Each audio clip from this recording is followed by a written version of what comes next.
It was a Friday night in Evergreen, a town that most people had never heard of, unless they were passing through, looking for a quiet escape from the hustle and bustle of city life.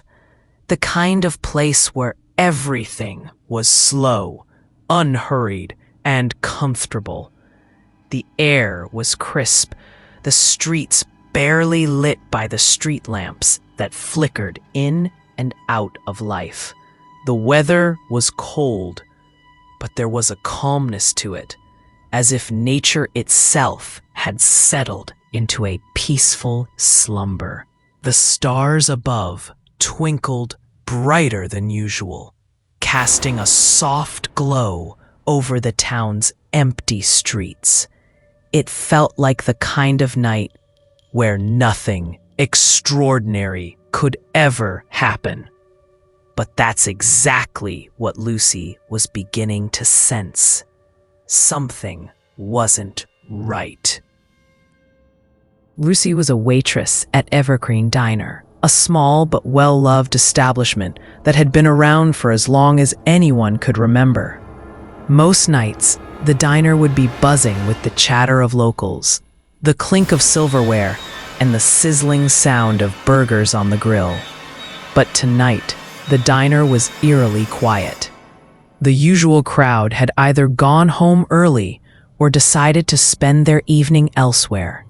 A handful of people sat at the counter, lost in their own thoughts, nursing their half-finished meals. Even the jukebox, which typically played a mix of 80s rock and country ballads, had gone silent. Lucy, who was used to the quiet rhythms of small-town life, noticed something was off the moment she set foot inside. The cold didn't bother her. It was a usual Friday chill. But there was an undercurrent of something strange, an intangible tension in the air. It was as though the world outside had suddenly stopped, frozen in time. She tried to shake it off. It's probably just the exhaustion from a long shift. She had been on her feet for hours, serving coffee, taking orders, and making small talk with the regulars. She was tired, but she was used to it. It was the life of a small-town waitress, and she didn't mind it. The locals were kind, always offering a smile, and her job at the diner had become something of a routine. Comforting, predictable. But then, as she moved toward the coffee machine to refill her pot, it happened. A gust of cold wind swept through the room, so sudden and unexpected that it made Lucy freeze in her tracks. The door was shut tight, and there were no windows open. The heaters were on, but the cold air, it didn't make sense. The diner was warm, the kind of warmth that clung to you like a blanket on a chilly evening. Yet, this wind felt different. It was sharp, biting, as though it had come from nowhere. Lucy glanced around the diner, half expecting someone to be playing a prank, but there was no one. Just the few customers at the counter, their faces buried in their plates or in their phones. She chalked it up to her imagination, perhaps a draft from an old vent, and went back to her task. But as she filled the coffee pot, the hair on the back of her neck stood up. That familiar chill lingered, prickling her skin. A few moments later, the wind stopped as abruptly as it had begun, leaving behind only an unsettling silence. Lucy couldn't explain it. She turned away from the counter, trying to shake off the uneasy feeling, but it stayed with her. It wasn't just the temperature that had shifted. Something had changed in the air, something she couldn't quite grasp. It was almost as if the atmosphere itself had turned heavy. She glanced at the clock on the wall. It was nearing closing time. The diner was almost empty now, the few remaining customers finishing their meals in silence. She wiped down the counter and prepared to finish her shift. As she did, her eyes flickered to the window, where she noticed a strange movement in the reflection. For a split second, she thought she saw something, or someone, standing just outside the diner. Her heart skipped a beat, but when she looked again, there was nothing there. Just the quiet street, bathed in the faint glow of the streetlights. It was probably just a trick of the light, she told herself. It had to be. But that feeling, that strange, gut-wrenching feeling, still lingered. After a few more minutes of finishing her closing duties, Lucy grabbed her purse and slipped on her coat. It was late, but not so late that she should feel this, uneasy. But something was tugging at her, an unexplainable pull that told her she needed to leave. Now. As she stepped outside into the cold night air, the chill wrapped around her like an invisible hand. She pulled her coat tighter, trying to shield herself from the sudden drop in temperature. But the cold didn't seem to come from the wind. It came from everywhere, seeping into her bones, settling into her chest. The atmosphere felt thick, suffocating. Lucy looked up at the sky. The stars, usually bright and reassuring, now appeared distant and cold, almost as if they were watching her, too. Her breath came out in clouds, and she found herself shivering despite her kite. She took a deep breath, trying to steady herself, but the feeling of being watched, of something lurking just beyond her sight, was too strong to ignore. She glanced around, half expecting to see someone there, but the street was empty, save for a lone car parked by the curb. No one in sight, just the hum of the streetlights and the distant sound of wind rustling the trees. But there was something else in the air, a presence.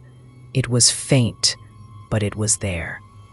Lucy's heart began to race, the familiar sounds of the town now feeling distant, muffled.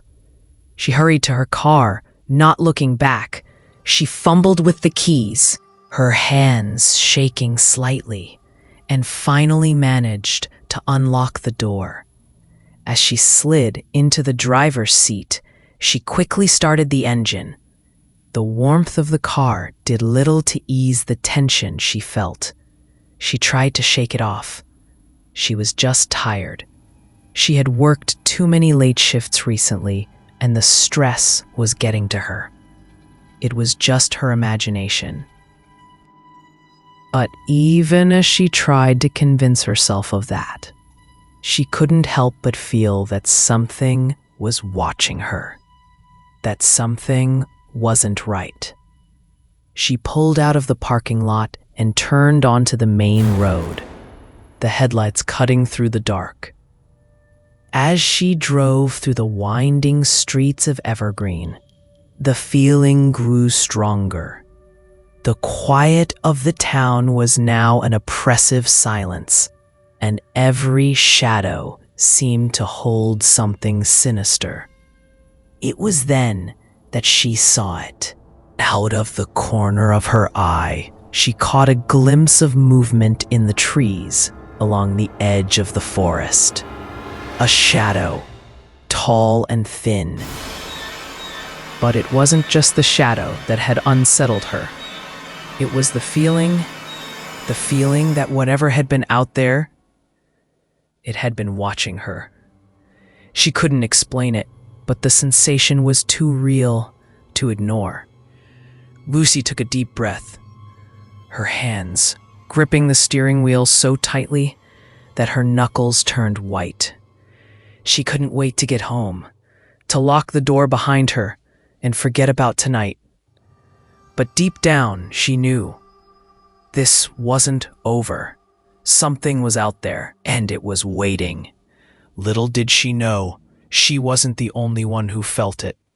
That night, something in Evergreen began to shift. It was subtle at first, almost imperceptible.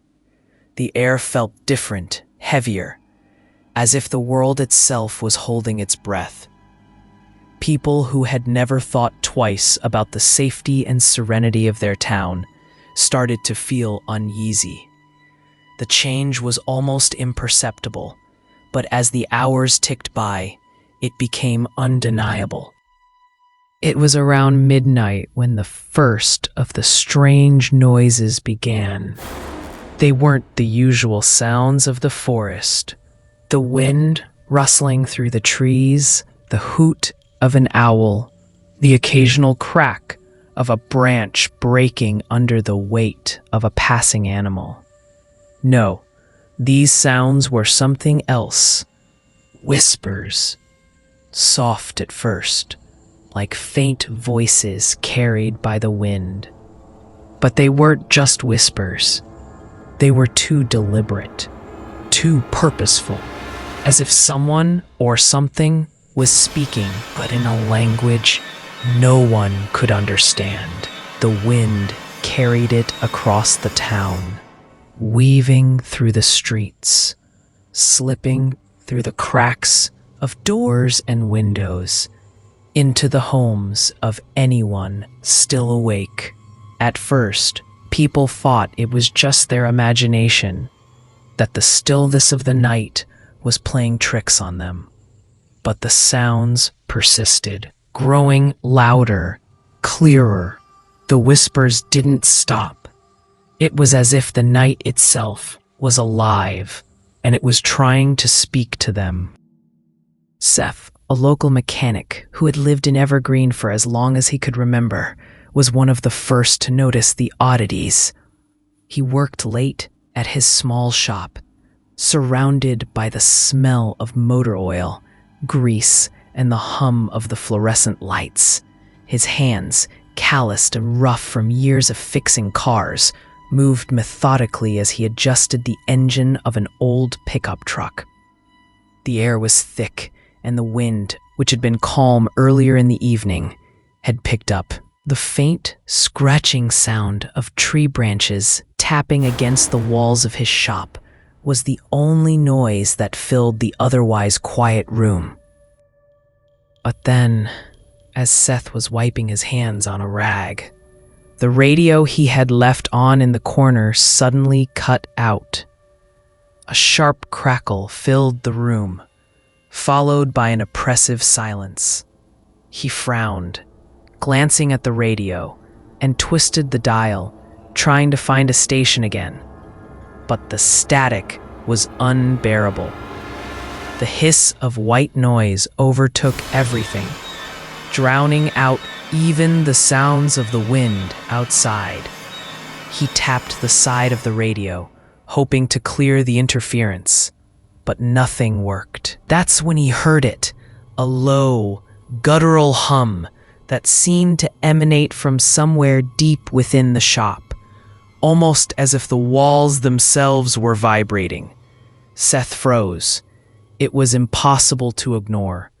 He listened, his breath catching in his throat. The hum was followed by a soft whisper. No, whispers. They were coming from somewhere outside the shop, too faint to make sense of, but distinct enough to raise the hair on the back of his neck. It wasn't the sound of animals. It wasn't the wind. It was something else. He slowly walked to the window, pulling aside the curtain just enough to peer outside. The moonlight cast long shadows across the trees that bordered the back of his shop. His eyes scanned the darkness, searching for the source of the strange noise. That's when he saw it. Just outside the edge of the woods, standing perfectly still, was a shadowy figure. It was tall, unnaturally tall. It stood in a way that no human being could ever stand. Its body elongated and twisted. The moonlight barely illuminated it, but Seth could make out its form, standing there, unmoving. The figure seemed to blend into the night, its edges blurred, as though it was a part of the shadows themselves. Seth's heart began to pound in his chest. His breath caught in his throat as he tried to make sense of what he was seeing. Was it a trick of the light? Was it just his eyes playing tricks on him, tired from a long night of work? He shook his head, trying to convince himself that it wasn't real, that it was nothing more than his imagination. But as he stared at the figure, it didn't move. It didn't blink. It didn't shift. It was just standing there, watching him. Seth felt a chill creep up his spine, and for a moment, he couldn't move. His legs felt like they were made of stone, rooted to the floor. His breath came in shallow gasps as he forced himself to tear his eyes away from the figure. He stumbled back from the window, trying to steady his breathing. He didn't know what he had just seen, but he knew he couldn't stay in the shop any longer. He grabbed his jacket, throwing it on as he rushed to the door. He needed to get outside. He needed to see if the figure was still there, if it was real.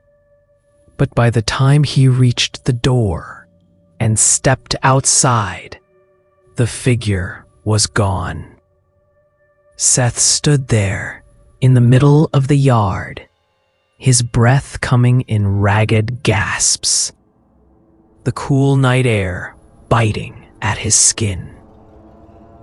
He scanned the woods, his eyes darting back and forth, but there was nothing. The tall figure had vanished. There was no trace of it, no sign that it had ever been there at all. He looked up at the sky, the stars twinkling overhead, offering no answers. His mind raced, trying to process what he had just witnessed. Maybe it was a trick of the light. Maybe it had been a figment of his imagination. But he knew deep down that it wasn't. Something was wrong, something he couldn't explain. The town of Evergreen, which had always been peaceful and safe, had suddenly become strange. And then, in the distance, he heard it again. Whispers. They were louder now, carried by the wind. Not just one or two, but dozens of voices, all speaking at once. The sound grew louder and more frantic, as if the voices were closing in on him, surrounding him from every direction. Seth's blood ran cold. His instincts screamed at him to run, to get away, but he couldn't move. The whispers were coming from all around him, filling his head with a maddening buzz. He clutched his head, trying to block it out, but the voices kept growing louder, until it felt as though they were inside his mind. He spun around, trying to locate the source, but the forest remained silent. The voices had stopped as quickly as they had started, leaving only an unnerving quiet in their wake. Seth stood there, his body trembling. His heart was still racing, his mind struggling to make sense of what had just happened. What were those whispers? What had he seen outside the window? And why did everything feel so wrong? He didn't know, but one thing was certain. This was just the beginning. The whispers had returned, and with them, something far darker was waking in Evergreen. The night had fallen thick and heavy over Evergreen, like a dark blanket smothering the town's once calm streets. By midnight, the silence that had taken over earlier in the evening had mutated into something far more sinister. Whispers had turned to frantic chatter. People had locked themselves in their homes, windows sealed tight and doors bolted shut. Some were praying, some were making frantic phone calls, but most were just too scared to move. It was as if the entire town had collectively sensed the same thing, the presence of something dark, something malevolent that had arrived, and it was watching. Inside the homes, the air was thick with tension. Every creak of the house, every gust of wind outside made people jump. The comfort of the familiar had been ripped away, replaced. She had heard the stories, of course, the old tales about strange happenings in the woods, the whispers of figures appearing from the darkness, but she had always brushed them aside. Evergreen was a quiet town. There was nothing that couldn't be explained. But now, looking into the abyss of the forest, she wasn't so sure. There was a tension in the air that made it impossible to breathe. The cold seemed to seep through her jacket, chilling her to the bone. And that's when she saw it. At first, it was nothing but a dark shape moving between the trees. But as Lucy's eyes focused, she saw it clearly. A figure. A tall, unnaturally tall figure, walking slowly through the trees. It didn't move like a person, didn't have the familiar shuffle of someone walking in the woods. No, this thing was deliberate, almost calculated. The way it moved, with a grace that didn't belong in a forest. The way it seemed to glide, as though its feet barely touched the ground. It was too smooth, too unnatural. Her heart pounded in her chest, a familiar fear creeping up her spine. The figure didn't stop, but it seemed to pause, as if it was aware of her presence. For a moment, everything else in the world ceased to exist. The air, thick with tension, felt even heavier as Lucy's eyes locked onto the figure. It was tall, too tall to be human, its form obscured by the darkness of the trees, yet its presence was undeniable. Lucy's hands trembled as she reached for the ignition. She couldn't look away. Her eyes were locked onto the figure, her body frozen in place. She wanted to run, to drive away, but her hands couldn't grip the wheel. Her breath came in shallow gasps, the fear suffocating her. Her mind screaming at her to start the car, to get away, to do something, but her body betrayed her. The figure stopped. It wasn't a human figure. She knew that now. It stood in the forest, motionless, its shape too vague to define. The shadows of the trees distorted its form, making it appear even more grotesque, more unnatural. And then, just as if it had been waiting for her to acknowledge it, the figure slowly turned its head. Lucy's heart skipped a beat. The eyes, those eyes, empty and cold, black as the void itself, locked onto hers.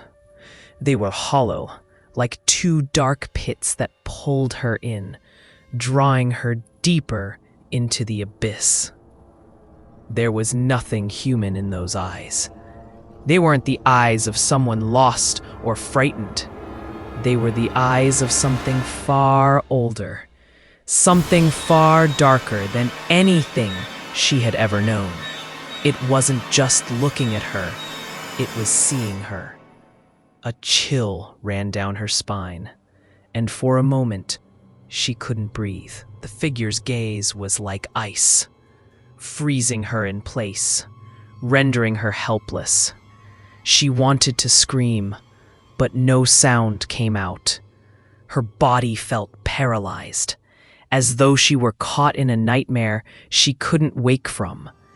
And then, just like that, it was gone. The figure vanished into the woods without a sound, dissolving into the night like smoke in the wind. Lucy blinked, trying to comprehend what she had just seen. Was it real?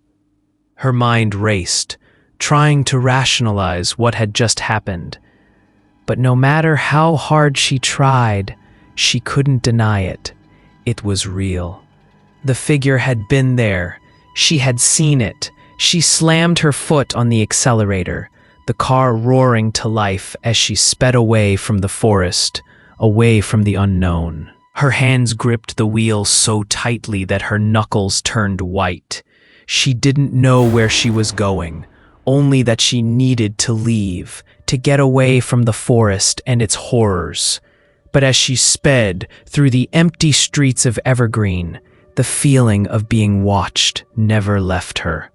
It clung to her, gnawing at her, and she couldn't shake the image of those cold, empty eyes. Something was out there. Something was waiting. Back in town, the panic had only grown. People were barricading themselves inside their homes, huddling together in fear. Some had heard the whispers in the night. Some had seen strange figures in the woods. But no one dared to venture outside to investigate. The town had been plunged into chaos, the once peaceful streets now filled with fear. But the real terror had yet to begin. As Lucy drove past the main street, she saw that the town was alive with lights. But there was no sign of life. People were locked away, too terrified to even look out of their windows. It was as though the town itself had gone into hiding, retreating into the shadows, hoping the night would pass without incident. But deep down, everyone knew the worst was yet to come. The whispers had started again, only now they were louder, more insistent. They were no longer confined to the woods. They were everywhere. They were in the air, in the walls, in the very ground beneath their feet. And as the clock ticked past midnight, the town of Evergreen felt the full weight of its darkness. Lucy didn't know it yet, but the evil that had arrived wasn't just a figure in the forest. It wasn't just a shadow walking through the trees. The figure was the harbinger of something far worse. It was the devil, coming to claim this town, to consume it whole. And the worst part? It was only The sun rose the next morning over Evergreen, but it offered no comfort.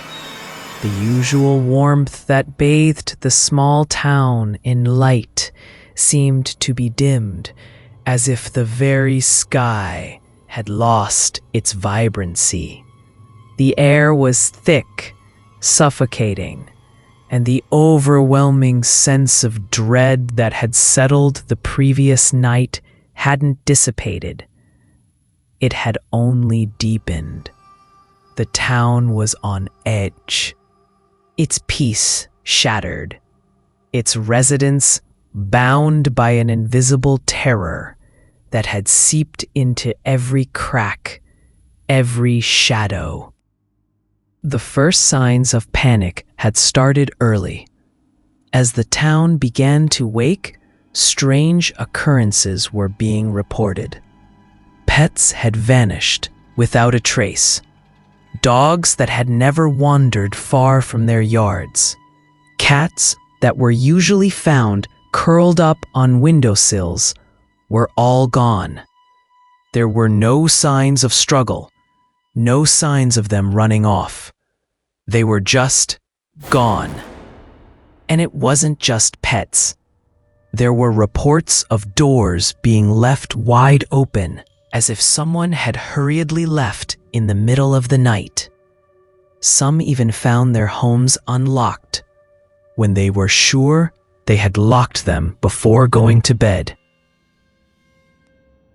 But the most unsettling thing was the feeling that hung in the air, a suffocating presence that clung to every corner of Evergreen.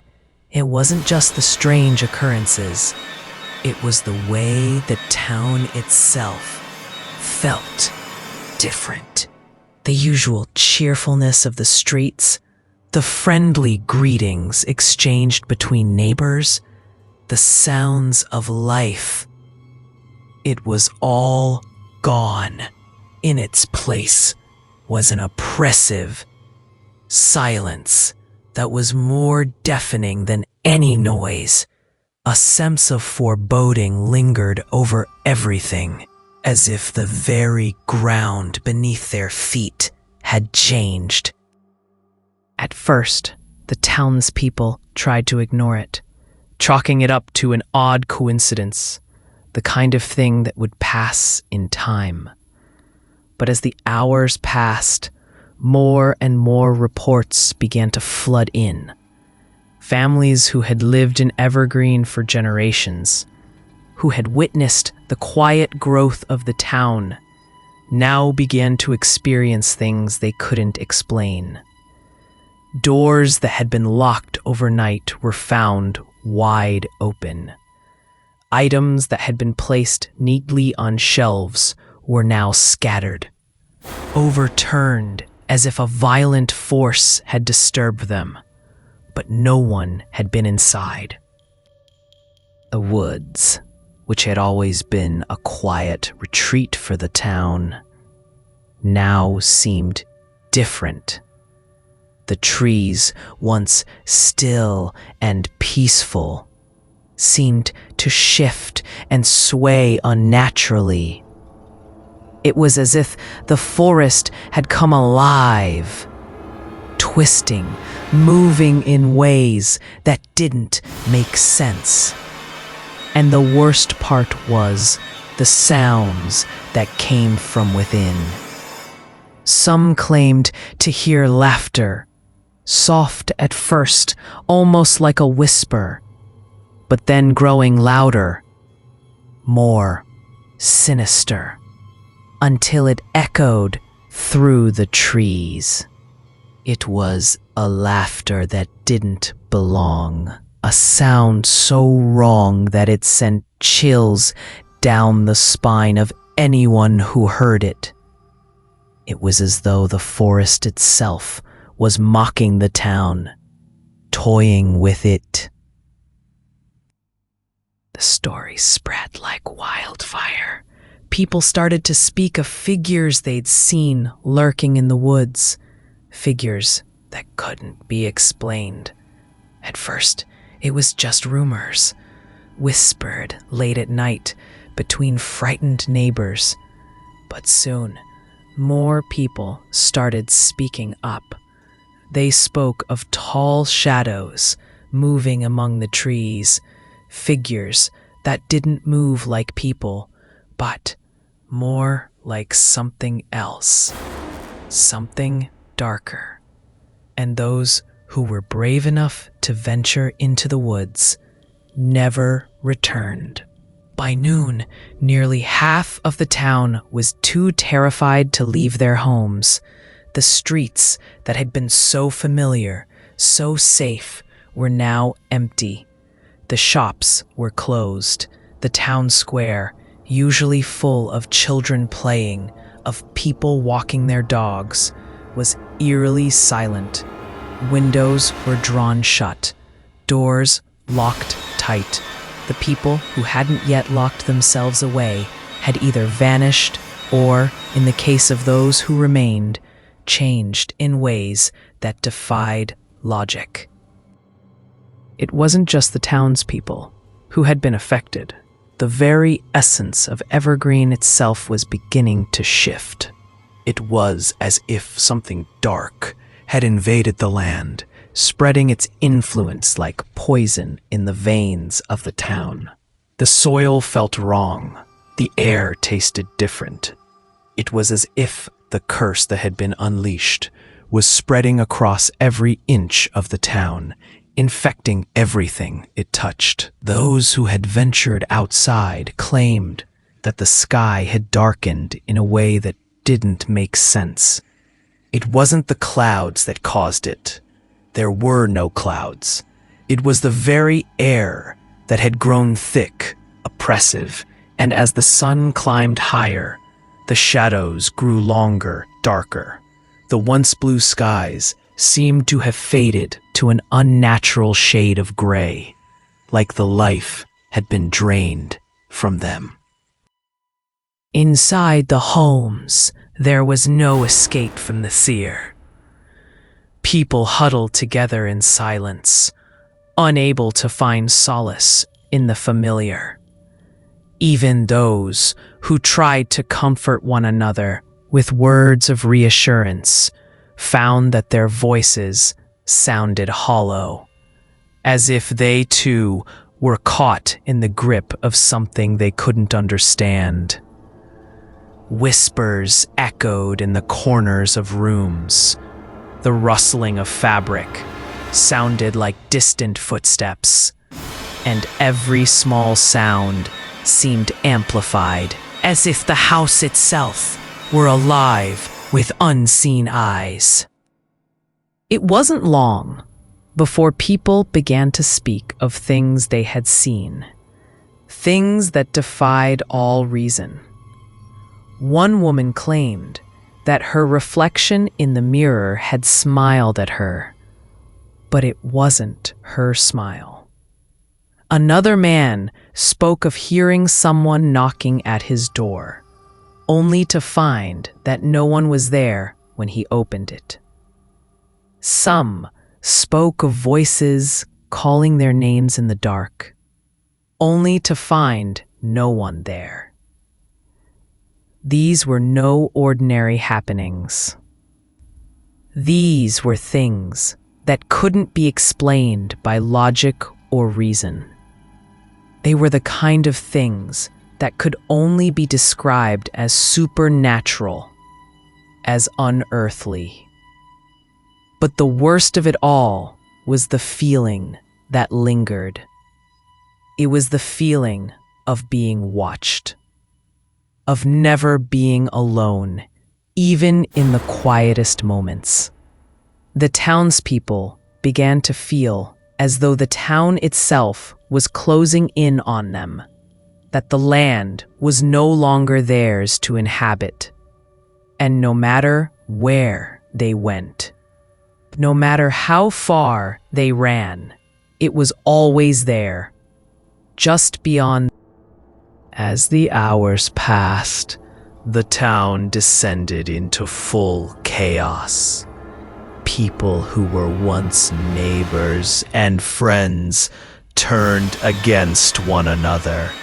Fear had infected everyone, and it had done so in a way that nothing could stop. Those who hadn't yet locked themselves away were now fighting for survival, scrambling to find some kind of safety, some kind of answer to the madness that had consumed Evergreen. But there was no answer. There was no safety. There was only the evil that had arrived with the devil, and with it, the curse that would slowly, inevitably claim the town. As the night began to fall again, the whispers grew louder. The laughter from the forest grew closer, and the town, once full of life, was now a hollow shell. The next few days after the events that had shattered the peace of Evergreen were a blur of chaos, fear, and desperation. The town that had once been a quiet and safe place, where the hardest decision of the day was whether to buy groceries at the local store or go fishing at the lake, was now a hollow shell of itself. The evil that had come with the devil's arrival had begun to spread, seeping into every crevice of the town, like a disease that couldn't be stopped. People gathered in what was left of the town hall, attempting to come up with some plan to deal with the curse that had taken hold of them. The town meetings, once full of lively debates and community decisions, had devolved into frantic, panicked discussions. But the more they spoke, the more helpless they became. There were no solutions, no answers to explain what was happening. No one had any idea how to fight the darkness that had invaded their lives. Some of the townspeople suggested they leave, to pack up and drive as far away from Evergreen as they could, to try and escape the evil that seemed to hang in the air. But as they spoke, there was an undeniable sense of defeat. They knew, deep down, that it was already too late. The devil had come, and with him, a curse that was far too powerful to escape. It wasn't just the land, the trees, or the air that had been infected. It was the people, too. They had been marked, chosen, and nothing could save them. The evil was in their blood now, in their souls, and it would follow them wherever they went. The fear that had once been whispered behind closed doors now spread like wildfire. People locked themselves in their homes, barricading the doors and windows. There was no place safe, no place untouched by the curse. Even those who had tried to remain hopeful, who had tried to convince themselves that things would get better, could feel the weight of the darkness growing heavier each day. The whispers in the wind grew louder, more persistent. The laughter in the woods became more frequent, and the feeling of being watched, of something lurking just beyond their sight, never left. Then, one night, the town's last shred of normalcy was ripped away. The power went out. It was as though the entire town was plunged into darkness at once. The hum of the electrical grid, the comforting light from street lamps and home windows, all vanished in an instant. The world went black. It wasn't the kind of power outage that you could chalk up to a storm or an accident. It felt deliberate, as if something had shut down the very life force of the town. The eerie silence that followed was suffocating. In the darkness, fear took root. People scrambled for flashlights, candles, anything to light the way. But no matter how hard they tried, the town remained submerged in complete blackness. Every step felt heavy. Every breath felt labored. And the worst part? The whispers grew louder, more distinct, as if they were coming from all directions. Lucy and Seth, along with a handful of others who had refused to give in to the fear, made their way to the old church at the center of town. The church had always been a symbol of hope, a place where the town gathered in times of trouble. Now they had nothing left but a desperate hope that it might hold some kind of answer.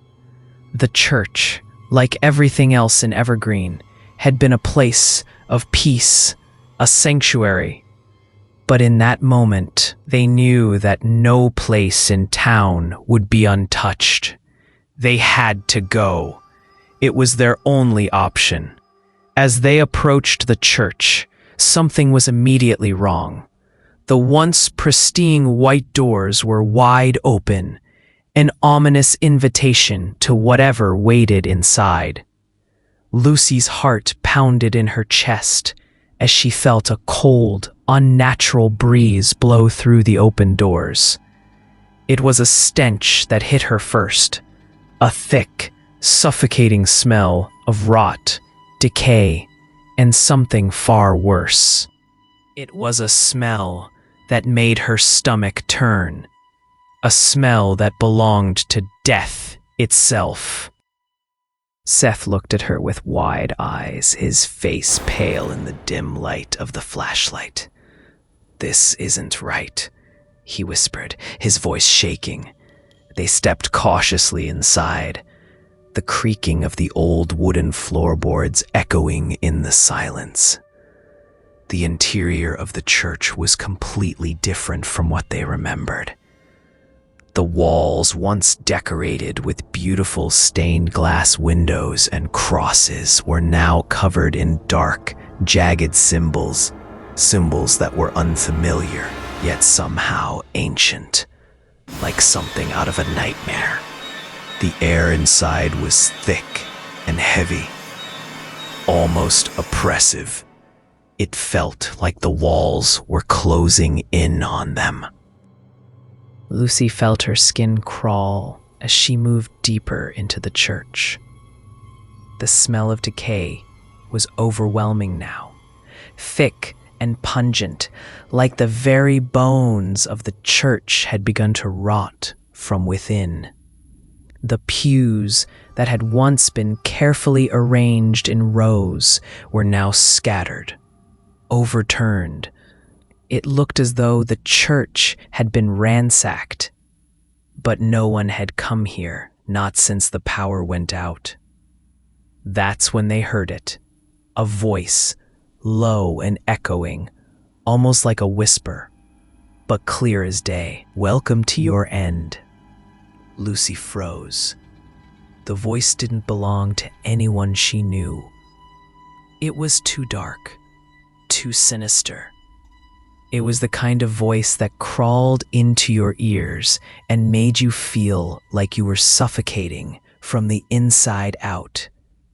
It was the voice of something that wasn't human, something ancient and evil. They turned to the doorway, and that's when they saw it. The figure. It stood in the doorway, bathed in shadows, its outline tall and unnatural. Its eyes were empty, hollow voids, and its grin, it wasn't a smile. It was a grotesque mockery of one, twisted and filled with malice. Lucy's breath caught in her throat as her legs turned to jelly, the weight of the figure's presence pressing down on her like an invisible hand. The figure's grin grew wider, impossibly wide, and it stepped forward, its form becoming clearer. But it wasn't a man. It wasn't a woman. It was something far darker. Its skin was stretched tight over its bones. its fingers long and clawed. Its mouth opened in a sickening, unnatural way, as though it were a creature that had never been meant to speak. "You think you can escape?" A voice hissed again, its tone dripping with malice. Lucy couldn't move. Seth stood beside her, but it was as though neither of them could do anything but stare, paralyzed by the horror before them. The figure took another step forward, its black eyes fixed on them with an intensity that made their skin burn. It was then that Lucy realized this wasn't just some shadow. This was the devil. The devil himself had come to Evergreen, and he had come to end them all. With each step it took, the air grew colder, the smell of rot and sulfur stronger. It was as though the very church was suffocating under the weight of the evil that had entered it. And with every second that passed, the figure grew closer. Lucy felt her heart thundering in her chest as she fought to breathe, to think, to move. But it was hopeless. They were trapped. The devil had arrived, and with him came the end of Evergreen. The voice echoed once more, louder now, the words searing into their minds like a brand. "You are already mine." And with that, the figure lunged forward. The survivors of Evergreen had reached the end of their hope. The night was longer than any of them could have ever imagined, and the weight of the darkness pressing down on the town seemed to crush the very soul of the place. With each passing hour, the devil's hold on the town grew stronger. They had tried everything they could think of, every last measure to fight back, no matter how much it strained the very core of their beings. But none of it worked. The rituals had failed. The sage had burned, sending plumes of smoke into the already foul air. But it had done nothing to cleanse the town of its curse. They had gathered in a circle, clutching their makeshift weapons. Knives, sticks, anything that might give them a sense of control, chanting prayers from old town legends, hoping for divine intervention. They recited words that had been passed down from generation to generation, words meant to banish evil, to summon light from the darkness. But the devil did not flinch. The power of the words, the prayers, the ancient rituals had all been swallowed whole by the night, as if they were nothing but whispers in a storm. Salt was strewn around their homes, meant to create a barrier, a line that would protect them from the malevolent force stalking them. It was a simple trick, one that many believed could keep spirits and demons at bay. But even the salt, which had always been a reliable safeguard in old legends, failed to keep the evil from breaking through. The devil's laugh, cold and unnerving, had echoed through the streets.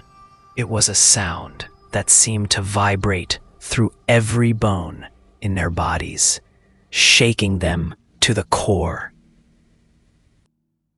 Lucy, Seth, and the others tried to stay strong, holding on to each other as the night wore on. They clung to their hope like a fragile thread, even as the shadows around them seemed to stretch and shift, taking on the form of nightmares they couldn't escape. The wind howled like a chorus of tormented souls, and the air grew thick, heavy with the stench of decay. Their hearts beat with the same rhythm of fear. each thud growing louder in the oppressive silence that seemed to swallow everything. The devil was here, in every corner, in every breath they took, and there was nothing they could do to fight him. By the time dawn broke, it was too late. The sun, which had always brought light and warmth, was now dimmed. The sky hung low and gray, as if it too had been swallowed by the darkness. The survivors had lost their battle, each of them succumbing to the devil's power in one way or another. The last of the hopeful souls, Lucy, Seth, and a few others who had fought so hard, were gone, their bodies left scattered, hollowed out like broken shells. The streets that once bustled with life and laughter were now silent, barren. A town was empty. Evergreen, once a vibrant community, filled with families and friends, was now a desolate wasteland, covered in ash and ruin. It was as though the town had never existed. Buildings that had stood for decades now lay in shambles, their windows shattered, their roofs caved in. The streets, which had once been filled with the sounds of children playing and neighbors chatting, were now eerily quiet. The air was thick with the foul stench of sulfur, the unmistakable odor that had come with the devil's arrival. It was as if the very earth had been infected, the soil itself rotting under the weight of the curse. The trees, once full of life, now stood like twisted skeletons, their branches gnarled and reaching toward the sky like hands begging for mercy. The forest, which had always been a source of comfort to the people of Evergreen, had become an impenetrable labyrinth of darkness. The devil had taken root there, and with him, his malevolent force had spread, infecting every living thing in its path. Lucy had been one of the last to hold on to hope, but even she knew, deep in her soul, that it was over. She had seen the devil's face too many times now, in the shadows, in the whispers, in the very air they breathed. She had felt his power, the way it wrapped around her like chains, squeezing the life from her. Seth had fought beside her, but there was no fight left. No matter how much they wanted to, no matter how much they hoped for a miracle, the devil had already claimed Evergreen. The final stand was over. There were no more survivors. And yet the devil's presence remained. The town might have been empty, but the curse lived on. It lingered in the wind, in the scent of decay, in the silence that had settled over Evergreen like a shroud. The town was now a mausoleum, a tomb for all who had once lived there. The devil had made Evergreen his home, a place where his evil could grow and feed on the fear of those trapped within. There was no salvation, no escape. The town was his, and it would remain so for as long as he willed it. The once beautiful place had been erased, consumed by the darkness. As the morning light failed to pierce through the thick fog that had settled over the town, a lone figure stood at the edge of the forest, watching the ruin. The devil, in all his twisted form, grinned from the shadows, his eyes burning with the satisfaction of a victory well earned. The people of Evergreen had fought But in the end, they had fallen. They had been nothing more than pawns in his game. Their lives no more significant than the dust that now covered their town. And as the wind whispered through the ruins, the devil's laughter echoed once again, this time louder, more triumphant. Evergreen had fallen. The curse had claimed its prize, but the evil wasn't finished. It never was. The town of Evergreen was gone, but its story, its suffering, would live on. Forever.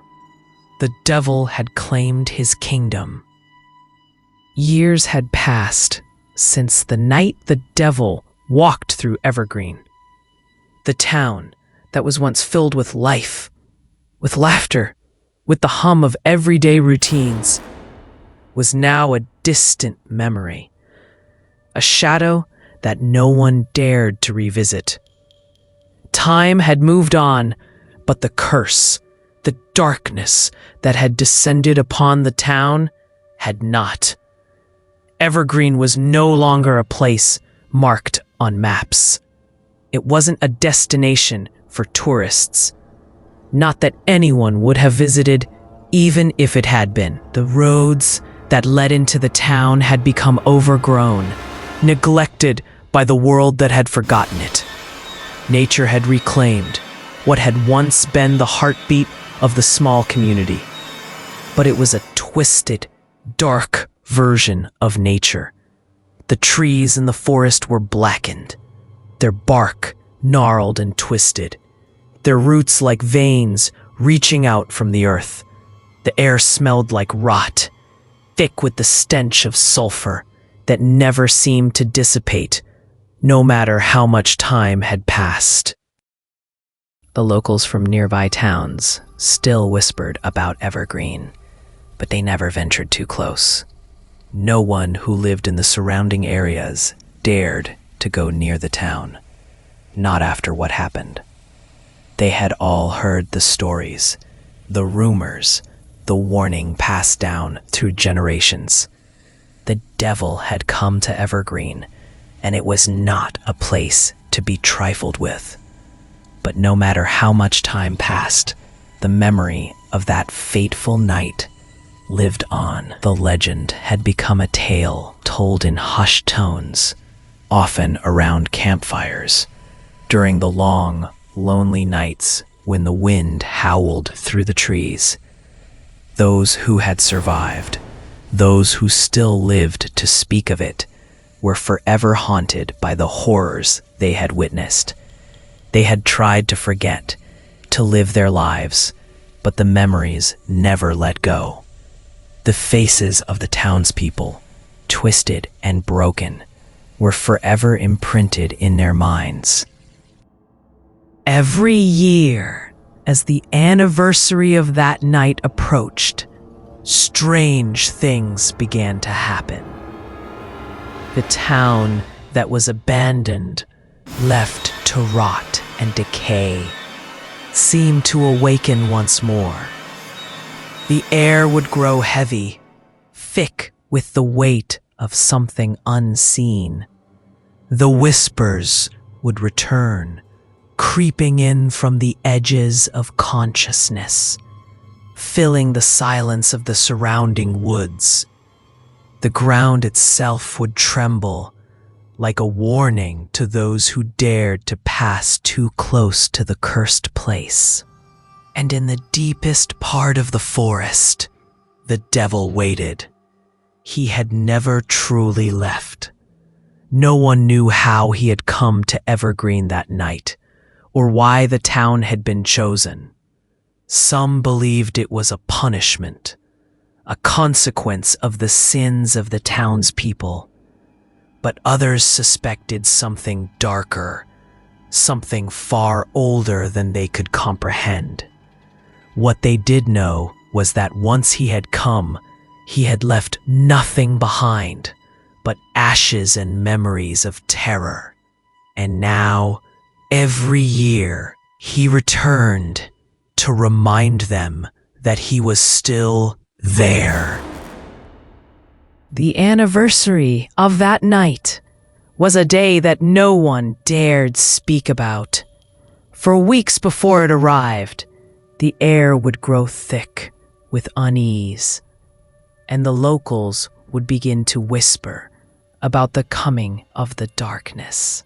Farmers, shopkeepers, and townsfolk alike would make sure they were far from Evergreen as the day drew near. They would shut their doors early, pull their blinds, and stay indoors, afraid to let the curse touch them. It was said that if you dared to visit Evergreen on the anniversary, the whispers would follow you.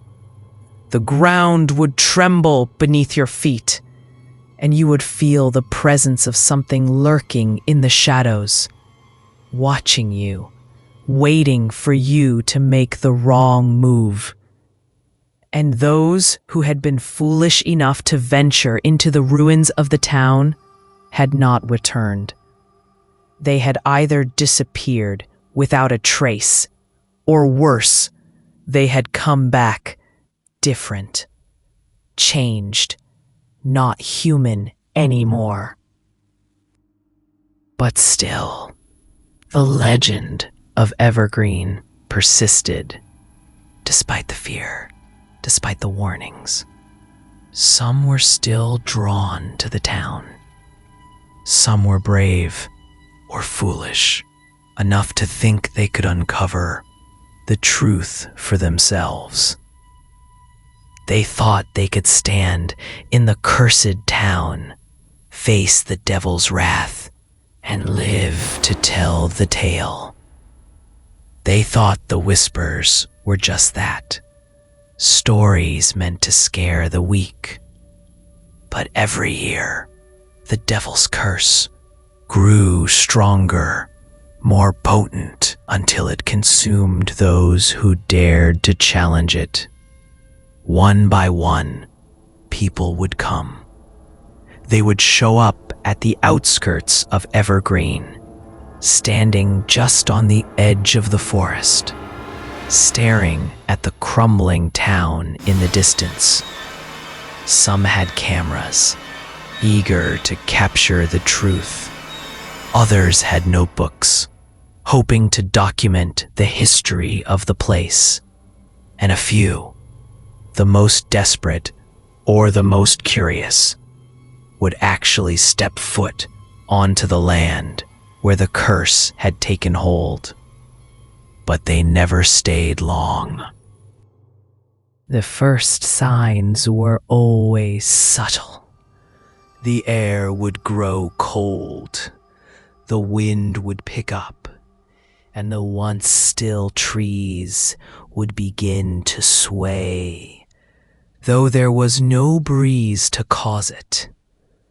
Then the whispers would start, soft at first, like a distant murmur, but they would grow louder until they were voices of the lost souls who had died in the town.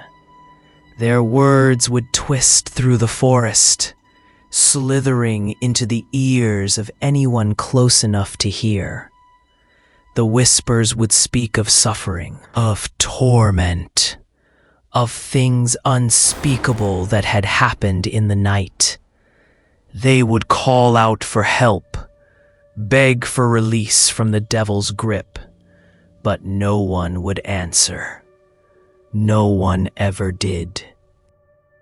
And then the ground would tremble, as though something beneath the earth was waking.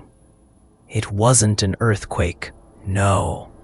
It was the devil himself, shifting, moving, feeding off the fear that grew stronger the closer you got to the heart of the town. The closer you came to the church where the final battle had taken place. And by then, it was too late.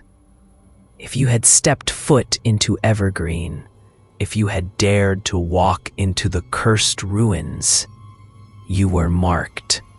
You were no longer a visitor. You were part of the town's dark story, part of its twisted legacy. The whispers would follow you. They would never leave, never stop. They would be in your mind, in your dreams, in your thoughts. And as the devil's laughter echoed in the distance, you would realize the truth. Evergreen was not just a place. It was a curse. It was alive. But still, every year someone would come, and still, every year they would never return. The anniversary of that night served as a reminder to all, a warning, a lesson. No one could escape the devil's grip once he had claimed a place as his own.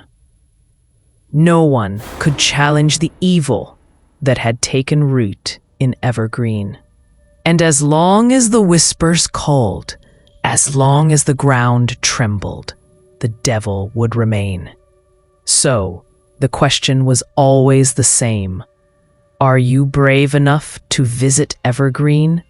Or will you, like everyone else, run when the whispers begin? The town of Evergreen was not gone. It was not forgotten. It was waiting. And so was the devil.